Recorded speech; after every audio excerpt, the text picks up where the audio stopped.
Hello friends, welcome to TKN channel. இன்றைக்கி வாழைத்தண்டு கூட்டு.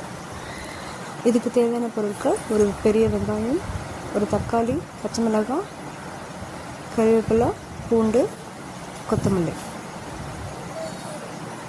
இப்போது குக்கரில் வாழைத்தண்டு நல்லா க்ளீன் பண்ணிவிட்டு அதை அரிஞ்சிட்டு, பின்னர் பாசிப்பருப்பு 2 ஸ்பூன் போட்டுட்டு, மஞ்சத்தூள் போட்டு, வெங்காயம், தக்காளி, பச்சை மிளகாய், பூண்டு எல்லாத்தையும் போட்டு கொதிக்க விடுங்க. இது நல்லா அதில் கொஞ்சோண்டு சீரகம் ஆட் பண்ணிக்கோங்க. இது நல்லா கொஞ்சம் ஃப்ளேவர் தரும். ஆட் பண்ணிவிட்டு ஒரு 4 விசில் வந்த பிறகு ஆஃப் பண்ணிவிடுங்க. ஆஃப் பண்ணிவிட்டு தாளிக்கும் போது கடுகு, உளுத்தம் பருப்பு, காஞ்ச மிளகாய், கறிவேப்பிலை போட்டு தாளிச்சிட்டு, பின்னர் கொத்தமல்லி தூவி இறக்குங்க.